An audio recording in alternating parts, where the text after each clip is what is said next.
نحمده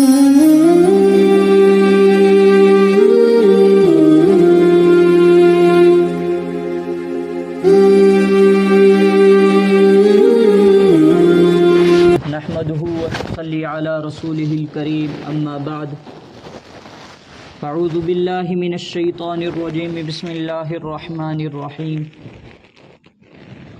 فقد قال الله تبارك وتعالى في كلامه المجيد والفرقان الحميد والعصر ان الانسان لفي خسر الا الذين آمنوا وعملوا الصالحات وتواصوا بالحق وتواصوا بالصبر وقال والذين آمنوا وعملوا الصالحات أولئك هم أصحاب الجنة هم فيها خالدون صدق الله مولانا العظيم وصدق رسوله النبي الكريم ونحن على ذلك من الشاهدين والشاكرين والحمد لله رب العالمين۔ محترم و مکرم سامعین کرام، عزت مآب بزرگوں، بھائی اور دوستو، السلام علیکم ورحمۃ اللہ وبرکاتہ۔ اللہ تبارک و تعالیٰ کا بے انتہا کرم احسان ہوا کہ اللہ تعالیٰ نے ہمیں ایمان والے گھروں میں ایمان کے ساتھ پیدا کیا۔ مزید اللہ تبارک و تعالیٰ کا جو کرم احسان ہوا کہ اللہ تعالیٰ نے ہمیں جمعۃ المبارک کی نماز ادا کرنے کے لیے مسجد میں آنے کی توفیق عطا فرمائی۔ بے شک یہ اللہ کے چاہنے سے ہوا، مگر اللہ تعالیٰ نے اعمال کا تعلق انسان کی جد و جہد مجاہدے کے ساتھ رکھا ہے کہ انسان گھر میں سویا رہے، بیٹھا رہے اور یہ سوچے کہ مجھے نماز کے لیے ہدایت آئے گی اللہ کی طرف سے، میں اللہ کی طرف سے خود اٹھوں گا، اپنے نہ چاہنے کے باوجود میں اٹھوں گا، وضو کروں گا، وضو کرنے کے بعد مسجد چلا جاؤں گا، تو ایسا نہیں ہوتا۔ اگر ایسا ہوتا تو اللہ تعالیٰ نبیوں کے ذریعے سے دین کو عام و تام نہ فرماتے، نبیوں کو اتنی زیادہ جد و جہد نہ کرنی پڑتی۔ اور یہ سب کچھ ہوتا ہے ہماری اپنی کوشش سے، مجاہدے سے، کہ اللہ تعالیٰ نے بارہا مقامات پر قرآن مجید میں اللہ تعالیٰ ایمان کے ساتھ اعمال صالحہ کا ذکر فرماتے ہیں۔ جیسے اللہ تعالیٰ نے فرمایا والعصر، قسم ہے مجھے زمانے کی، ان الانسان لفی خسر، تمام کے تمام انسان خسارے میں ہیں، الا الذین آمنوا، مگر وہ لوگ جو ایمان لائے، وعملوا الصالحات، اور جنہوں نے اعمال صالحہ کیے، وتواصوا بالحق وتواصوا بالصبر، حق کی دعوت دی، حق کے ساتھ چلے، صبر کی دعوت دی، صبر کی تلقین کی، اور صبر کا دامن جو ہے تھامے رکھا، وہ لوگ کامیاب ہیں۔ بقیہ تمام کے تمام خسارے میں۔ کہ جتنی جگہ اللہ تعالیٰ نے ایمان والوں کا ذکر فرمایا، چاہے وہ یہاں تک کہ اللہ تعالیٰ نے فرمایا والذین آمنوا وعملوا الصالحات اولئک اصحاب الجنہ، وہ لوگ جو ایمان لائے اور اس کے ساتھ ساتھ انہوں نے اعمال صالحہ کیے، اولئک اصحاب الجنہ، یہ وہ لوگ ہیں جو جنت والے ہیں، جو صاحب جنت ہوں گے، جو جنت میں جائیں گے، ہم فیہا خالدون، اور اس میں ہمیشہ ہمیشہ رہیں گے۔ کہ اس کے اوپر اکتفا کر لینا کہ میں مسلمان ہوں، میں کلمہ پڑھنے والا ہوں، کلمہ گو ہوں، میں اسلامی تمام ارکان جو آتے ہیں ان میں اپنا میرا جو ہے بڑھ چڑھ کر حصہ رہتا ہے، چاہے وہ مالی عبادت کے اعتبار سے ہو، جانی عبادت کے اعتبار سے ہو، میرا بڑھ چڑھ کر حصہ رہتا ہے۔ عید کے موقع پر میں سب سے پہلے مسجد میں ہوتا ہوں، جمعۃ المبارک کے موقع پر میں سب سے پہلے مسجد میں ہوتا ہوں، رمضان المبارک میں روزے رکھتا ہوں، تراویح پڑھتا ہوں، اور اس کے بعد مسجد کا جس قسم کا بھی تعمیری کام ہوتا ہے، امام صاحب کا جس طریقے سے نظم و ضبط ہوتا ہے، اس میں سب سے پہلے میرا تعاون رہتا ہے۔ تو اس کا مطلب میں کامیاب ہو گیا؟ نہیں، اللہ تعالیٰ نے ایمان کے ساتھ اعمال صالحہ کو شرط رکھا ہے انسان کی کامیابی کے لیے۔ اور آج ہم میں جو سب سے کمی ہے وہ کس چیز کی ہے؟ پہلے تو ہم اعمال کی عمل نہیں کرتے، ہمارے پاس دلیلیں اور حجتیں بہت زیادہ ہیں کہ ہم میں سے ہر فرد واحد اتنا دین جانتا ہے کہ ہم کسی دوسرے کو اپنے مقابلے کا، اپنے ٹکر کا نہیں سمجھتے، پر ہم اعمال سے خالی ہیں۔ اس علم کے اوپر ہمیں جتنا عمل کرنا چاہیے وہ عمل نہیں کر پا رہے ہیں، ہم نہیں کرتے۔ اب جب عمل کر لیا اگر تو اعمال جو ہے نیتوں سے خالی ہیں۔ تو سب سے پہلے ہمیں اعمال کے اوپر کھڑا ہونا پڑے گا، ہمیں سب سے پہلے جو ہے پابند بننا پڑے گا، اہتمام کرنا پڑے گا اعمال صالحہ کا۔ اور اعمال زندگی میں جو کیے جاتے ہیں وہ دو قسم کے ہوتے ہیں، ایک اعمال ظاہرہ، ایک اعمال باطنہ۔ اعمال صالحہ کیا؟ اعمال ظاہرہ کیا؟ کہ نماز پڑھنا، روزہ رکھنا، حج کرنا، زکوٰۃ دینا، یہ وہ اعمال ہیں جن کا تعلق ہمارے ظاہری اعضاء کے ساتھ ہے، یہ اعمال ظاہرہ ہیں۔ اب اعمال باطنہ کیا ہے؟ توکل، صبر، شکر، اخلاص، یہ سب چیزیں جو ہے ان کا تعلق ہمارے باطن کے ساتھ ہے، ہمارے قلب کے ساتھ ہے۔ اب اعمال ظاہرہ اور اعمال باطنہ ان دونوں قسموں کی دو قسمیں ہیں، ایک اعمال ظاہرہ میں بھی اعمال صالحہ اور اعمال سیئہ۔ نماز ہم نے پڑھی، یہ ظاہری عمل تھا، اعمال ظاہرہ میں سے تھا۔ اب اس نماز کو خالص ہم نے اللہ کے لیے پڑھا تو یہ اعمال صالحہ میں عمل صالح ہے۔ اگر اسی نماز کو ہم نے دکھلاوے کے لیے پڑھا، بھلے ہی ہم نے عمل ظاہر ادا کیا مگر یہ عمل صالح نہیں ہے، یہ اعمال صالحہ میں سے نہیں ہے، یہ اعمال سیئہ میں سے ہے۔ کہ ہم نے نماز پڑھی مگر وہ نماز ہم نے خالص اللہ کے لیے نہیں پڑھی، دکھلاوے کے لیے پڑھی، تب بھی ہمارا عمل ضائع۔ پہلے تو ہم نے بہت کوشش کرنی ہے عمل کو کرنے کی، اب کرنے کے بعد ہم نے حتی الامکان کوشش کرنی ہے، مستقل اس کا تزکیہ کرنا ہے اپنے نفس کا، کہ ہم جو اعمال ظاہرہ بھی کر رہے ہیں وہ اعمال ظاہرہ بھی ہمارے اعمال صالحہ ہونے چاہیے۔ اعمال ظاہرہ کرنے کے باوجود اعمال سیئہ میں درج کیے گئے تو پھر وہ اعمال ضائع۔ پہلے میں نے کہا کہ ہم عمل سے خالی ہیں، ہمارے پاس بہت علم ہے، بہت زیادہ۔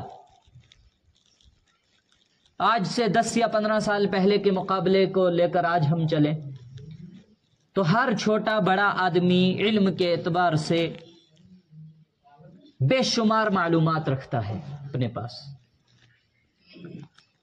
یہ ترقی کا دور تھا، سوشل میڈیا کا دور تھا، پاکستان میں بیٹھے علماء اگر بات کرتے ہیں تو وہ ہمارے پاس پہنچ جاتی ہے، سعودیہ کے علماء بات کرتے ہیں، مصر میں بیٹھے قراء حضرات قرات کر رہے ہیں ہمارے پاس، ہم اس کا لطف یہاں اٹھا رہے ہیں۔ ترقی کا دور تھا، معلومات کہیں سے بھی حاصل ہو گئی ہمیں. کسی عام سے عام شخص کو کہہ دیا جائے کہ آپ نے خطاب کرنا ہے اس موضوع کے اوپر، صرف 1 گھنٹے میں یا کچھ چند منٹوں میں وہ اتنی معلومات حاصل کر سکتا ہے کہ وہ ایک بڑے سے بڑے خطیب کو پیچھے چھوڑ دے گا. کسی عام آدمی کو پکڑ لیں، بس ہاں اس کے پاس اس کو جو ہے بولنے کی اس کی صلاحیت ہونی چاہیے. اس کو کہیں کہ آپ نے اس کے اوپر خطاب کرنا ہے، ہمیں نہیں پتہ ہے معلومات آپ نے کہاں سے لانی ہے. بڑی آسانی سے، بہت آسانی سے وہ کچھ منٹوں میں ایسا مواد حاصل کر سکے گا کہ بڑے سے بڑے مقرر خطیبوں کو وہ پیچھے چھوڑ دے گا. اب اس کی اس 5 منٹ کی بہت زیادہ معلومات میں عمل کتنا ہے،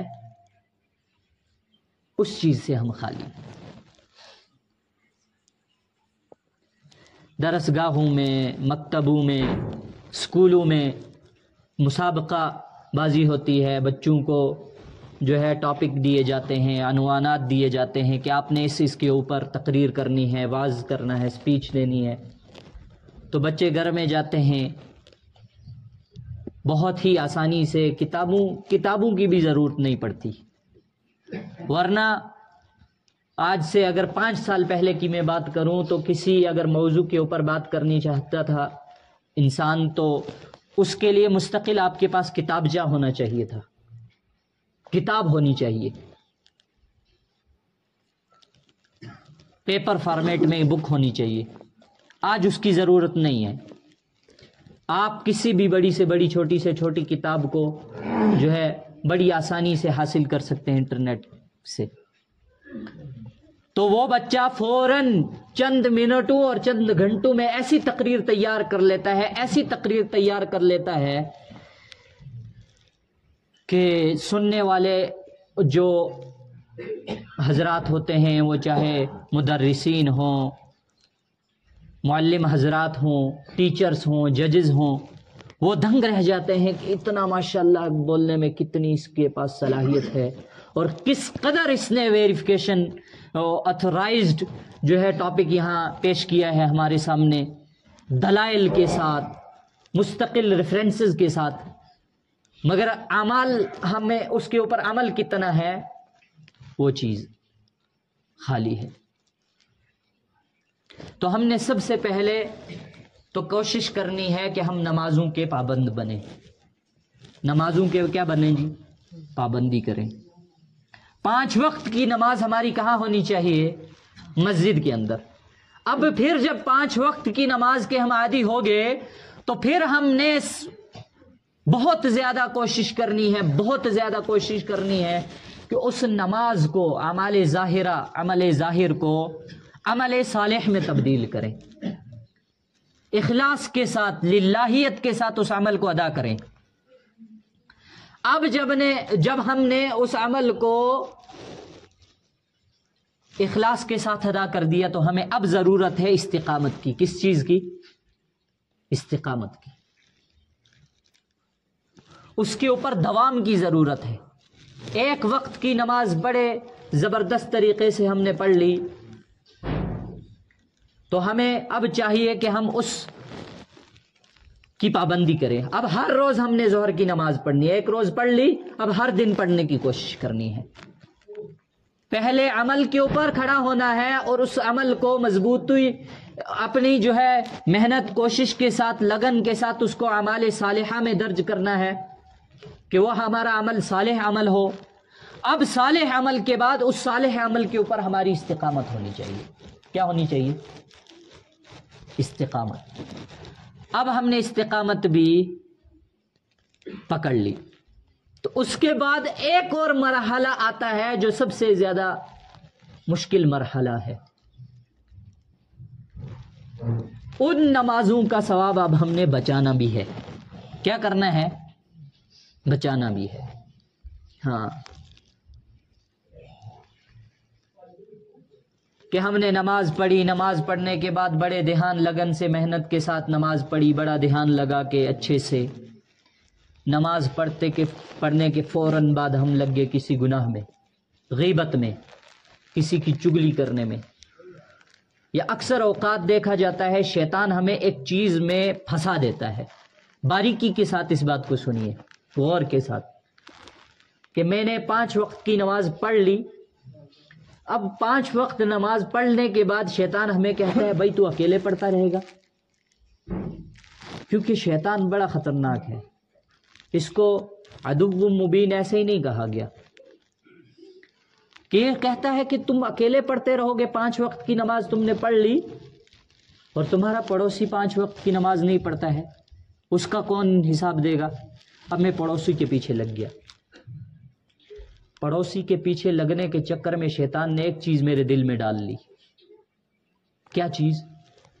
کہ مجھے اپنے عمل کے اوپر اب تکبر آ گیا. کیا تکبر؟ کہ بھائی میں تو نماز پڑھتا ہوں، یہ آدمی بدبخت آدمی یہ جہنم میں جائے گا، میں جنت میں جا رہا ہوں، یہ کہاں جائے گا؟ جہنم کے اندر. اب اس نماز کی وجہ سے میں نے اس کے ساتھ حسد بغض پال لیا کہ بھائی میں نے اس کو نماز کی دعوت دی، آگے سے اس نے بڑی بحث آرائی کرنی شروع کر دی، بڑی لمبی چوڑی بحث چھیڑ لی آگے سے. بھائی میں نے اس کو نماز کی دعوت دی تھی، اس کو چاہیے تھا کہ میری دعوت کے اوپر فوراً لبیک کہتا اور میرے ساتھ نماز کے لیے چلتا. اب اگر نہیں بھی چلتا کم سے کم اس کو میری بات غور سے سننی چاہیے تھی. چلو اگر بات اس نے غور سے نہیں بھی سننی تھی تو وقتی طور میری بات کو جو ہے مان لیتا، اس کے بعد نہیں مانتا. مگر اس نے تو میرے منہ پر مجھے کیا کرنا شروع کر دیا؟ بے عزتی کرنی شروع کر دی. تو وہ نماز میں نے پڑھی، اس نماز کی وجہ سے جو میرے اندر تکبر، حسد، تعصب آ گیا اس اپنے پڑوسی ہمسائے کے متعلق، تو معلوم چلا کہ یہ نماز میں نے عمل صالح بھی کیا، استقامت بھی ہو گئی، مگر میں اس کو بچا نہیں پایا. اپنے نامہ اعمال میں اس کو بچا نہیں پایا. کیوں؟ کیونکہ عمل کرنے سے زیادہ اس عمل کو بچا کر آخرت میں لے جانا یہ مشکل چیز ہے. اور آج کے دور میں سب سے زیادہ اصل مسئلہ تو یہی ہے. اصل مسئلہ یہی ہے کہ ہم عمل سے خالی ہیں. اگر عمل کر لیا اخلاص سے خالی ہیں، اخلاص کے ساتھ عمل کر لیا استقامت سے خالی ہیں، استقامت کے ساتھ عمل کر لیا تو پھر اس کے بعد اس کو بچا نہیں سکتے ہم. اللہ کے نبی صلی اللہ علیہ وسلم نے فرمایا، ہاں جی وہ پنکھا پہلی بار نہیں کھل رہا ہے، آپ دھیان سے ادھر بات سنیں. پنکھے آپ کے گھر میں بھی ہیں، آپ 24 گھنٹے ان کی سوئچ آن آف کرتے رہتے ہیں، تو اصل جو نئی بات سننے کی ہے وہ یہاں کی ہے. ہاں دھیان یہاں رکھیے اپنا. تو جو ہے اب ہم نے اس عمل کو بچانا ہے. اللہ کے نبی صلی اللہ علیہ وسلم نے فرمایا کہ وقت آئے گا، قرب قیامت کا دور آئے گا کہ جب انسان صبح کو اٹھے گا تو ایمان والا ہوگا، شام کو سوئے گا تو وہ ایمان سے خالی ہو جائے گا. کیا؟ ایمان سے خالی ہوگا. رات کو جو ہے سوتے وقت اس کا وہ ایمان والا تھا، اب جب صبح اٹھے گا وہ ایمان سے خالی ہوگا، وہ ایمان کی حالت میں نہیں ہوگا. کہ اتنا دور یہ جو ہے، اس دور میں ہمیں اپنے اعمال کو بچانے کی ضرورت ہے. پہلے تو کرنے کی ضرورت ہے، اس کے بعد ان اعمال کو بچانے کی ضرورت ہے. اب اعمال کریں گے ہم کیسے؟ سب سے پہلے عمل کے اوپر ہم کھڑے کیسے ہوں گے؟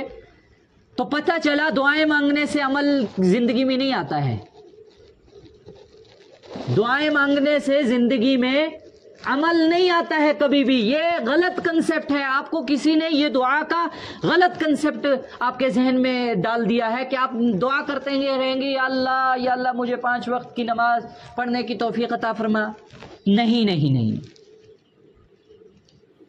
یا پھر کہ میری اپنی دعائیں تو قبول نہیں ہو رہی ہیں، میں کسی نیک آدمی کے پاس جاؤں، اسے کہوں کہ بھائی صاحب، حضرت مولوی صاحب، پیر صاحب، میں بڑا مشکل میں پڑا ہوا ہوں، نماز پڑھنے کی بہت کوشش کرتا ہوں پر پڑھ نہیں پاتا ہوں، تو آپ دعا کریں میرے لیے کہ میں نماز کا عادی بن جاؤں. تو پتہ چلا یہ بھی غلط کنسپٹ ہے. حضرت مولانا اشرف علی تھانوی علیہ الرحمہ کے پاس ایک مرید نے خط بھیجا. ان کا مرید تھا، پہلے تزکیہ نفس کے لیے مرشد ہوا کرتے تھے، پیر ہوا کرتے تھے، نیک اللہ والوں کے ساتھ لوگوں کے تعلقات ہوتے تھے، صحبتیں ہوتی تھی، بیعت ہوتی تھی، وہ نیک لوگ وظیفے دیتے تھے، وہ عمل کے اوپر مستقل نگرانی رکھتے تھے. آج وہ چیز ختم ہو گئی ہے. آج جو تعلق رہ گیا ہے پیر اور مرید کا، وہ صرف اور صرف تعویذ ڈنگوں کے اوپر رہ گیا ہے. بس وظیفے سے وظیفے نہیں. پیر صاحب نے تعویذ دے دیا، کہا جی یہ تعویذ کھا لو، اب اس کے اوپر کرنا کیا ہے جی؟ میں نے کوئی وظیفہ دیجئے، دوائی آپ نے دے دی، پرہیز بھی بتائیے. نہیں پرہیز میں خود کر لوں گا، پرہیز میں خود کر لوں گا، بس آپ باقاعدگی کے ساتھ اتوار سے اتوار تعویذ لیتے رہیے مجھ سے، اور ہمارے جیب میں تھوڑا سا ہدیہ دیتے رہیے. پرہیزگاری ہمارے ذمے ہے. پیر صاحب کا یہ کام رہ گیا. وظائف وغیرہ ختم، اعمال کے اوپر پابندی کرنی ہے وہ ختم. تو خیر میں کہہ رہا تھا، حضرت مولانا اشرف علی تھانوی علیہ الرحمہ کے پاس مرید نے خط بھیجا، حضرت میں عمل نہیں کر پا رہا ہوں، آپ نے جو مجھے وظائف دیے ہیں، آپ نے کہا ہے اوابین کی اہتمام کرو، تہجد کا اہتمام کرو، اشراق کا اہتمام کرو، نمازوں کی پابندی کرو، جھوٹ مت بولو، غیبت مت کرو، تو یہ سب چیزیں جو آپ نے اعمال بتائے ہیں، یہ عمل میں کر نہیں پا رہا ہوں، ہو نہیں رہے ہیں. تو حضرت شیخ نے بہت مختصر جواب لکھا کہ عمل کیجئے. پھر دوبارہ خط آیا کچھ عرصے کے بعد کہ میں عمل نہیں کر پا رہا ہوں، میں عمل نہیں کر پا رہا ہوں. حضرت شیخ نے پھر لکھ دیا عمل کیجئے. پھر انہوں نے لکھا کہ میں عمل نہیں کر پا رہا ہوں. حضرت شیخ نے کہا، وہ خط میں لکھا کہ بھائی جوتی، یہ خط جب پڑھو گے تو خط کے ساتھ جوتی ساتھ میں اٹھانا، اور وہ جوتی اٹھا کے اپنے سر میں مارنا. بھائی تم عمل کرو گے نہیں تو ہوگا کیسے عمل؟ یہ عمل کوئی جاندار چیز ہے جی؟ نماز کوئی جاندار چیز ہے جس کو ہم نے کہہ دیا بھائی تم نے ہونا ہے تو اب یہ خود بخود ہو جائے گی؟ نہیں، ہم نے کرنا پڑے گا اس کو. ہاں، نماز کا مجسمہ ہمارے پاس ہے، اس کے اندر روح جو پھونکنی ہے وہ ہم نے اپنے مجاہدے سے خود پھونکنی ہے. ہاں، قرآن پڑھنے سے جو لوگ عاجز آ چکے ہیں، تلاوت نہیں کر پا رہے ہیں، تو معلوم چلا کہ تلاوت ہو کیوں نہیں رہی ہے؟ کیونکہ کر نہیں رہے ہیں ہم لوگ. ہاں، قرآن خود آئے گا ہمارے پاس، کھلے گا، کہے گا پڑھو مجھے. نہیں، وہ جو قرآن آپ نے بہت اونچے جو ہے پلر پر سجا رکھا ہے کہ اس سے نیچے نہیں آنا چاہیے. ایک اور چیز میں آپ کے سامنے عرض کر دوں، یہ جو قرآن مقدس ہے اس کا ادب جو ہے نا، اصل وہ اس کا پڑھنے سے ادب ہوگا. ہاں، اس کا پڑھنے سے ادب ہوگا، نہ کہ اس کی طرف کمر نہیں کرنی ہے، بہت اونچا رکھنا ہے. ہاں جی، نیچے والی منزل میں نہیں رکھنا ہے، اوپر وہ چھت کے اوپر کمرہ جو بنایا ہوا ہے ختم کے لیے، اس میں جا کے رکھو. آدمی وہاں سے چلتے چلتے وہاں پہنچنے تک اس کو یاد ہی نہیں رہے گا کہ میں قرآن اٹھانے جا رہا تھا، میں تلاوت کرنے اتنے دور قرآن پاک کو سجا کے رکھا ہے کہ ایک آدمی صبح سویرے اٹھا تلاوت قرآن کرنے کے لیے، پتہ چلا قرآن کو اتنے دور رکھ دیا ہے کہ آدھے راستے میں پہنچ کر پتہ چلا کہ موبائل پر جو ہے نوٹیفیکیشن آئی ہے واٹس ایپ کی، پہلے اس کا رپلائی دے دیتا ہوں، پتہ چلا واٹس ایپ پہ آیا ہے کہ آپ نے اسائنمنٹ ابھی دی نہیں ہے، تو وہیں سے نیچے ہو لیے ڈاکومنٹ کھولے اسائنمنٹ پوری کرنے کے چکر میں. تو پتہ چلا قرآن کا ادب نہیں ہو رہا ہے، یہ بے ادبی ہے اس کی. تو ہم نے قرآن کو پڑھنا ہے، اس کا عمل کیسے ہوگا؟ تلاوت ہماری زندگی میں کیسے آئے گی؟ جب ہم اس کے اوپر عمل کریں گے، خود اپنا وقت مقرر کریں گے، قرآن اٹھائیں گے، شروع میں 1 صفحہ اگلے دن نہ چاہتے ہوئے بھی 2 صفحے، اگلے دن نہ چاہتے ہوئے بھی 3 صفحے، 5 صفحے، 1 پارہ، 2 پارے. سنتوں کے ساتھ نفل کی پابندی کریں گے. جب نفل ہو جائے گی تو ساتھ میں ساتھ. اسی لیے فرمایا کہ تمام اعمال کا تعلق مجاہدے کے ساتھ ہے. کس کے ساتھ ہے؟ مجاہدے کے ساتھ، جد و جہد کے ساتھ، کوشش کے ساتھ، عملی کوشش کے ساتھ، ارادی کوشش نہیں. ہاں ارادہ کر لیا انشاءاللہ کل سے نماز پڑھیں گے، نہیں، آج ہی سے پڑھیں تو کریں گے نا انشاءاللہ. ہاں کریں گے انشاءاللہ، ورنہ اگر نہیں کریں گے تو ہم خود خسارے میں رہیں گے. کیا فرمایا؟ والعصر، قسم ہے مجھے زمانے کی، ان الانسان لفی خسر، تمام کے تمام انسان بے شک خسارے میں ہیں. بے شک تمام کے تمام انسان خسارے میں ہیں. الا الذین آمنوا، وہ لوگ خسارے میں نہیں ہیں جنہوں نے ایمان لایا. اب ایمان لانے کا تعلق سب سے پہلے کلمے کے ساتھ ہے. تو ہم میں سے بعض حضرات تو وہ ہوں گے جن کو پتہ ہی نہیں ہوگا. یقینی طور پر میں یہ کہہ رہا ہوں، آپ خود اس کے اوپر اپنے ذہن میں یہ بات، میری جو بات میں کہنے جا رہا ہوں اس کے اوپر غور کیجئے گا. آپ نے آخری بار کلمہ طیبہ کب پڑھا تھا؟ آپ کو یاد ہے کہ ہم نے آخری بار لا الہ الا اللہ محمد الرسول اللہ صلی اللہ علیہ وسلم کب پڑھا تھا؟ یہ بھی ہمیں یاد نہیں ہے. تو ہم کہاں سے ایمان والے ہو گئے؟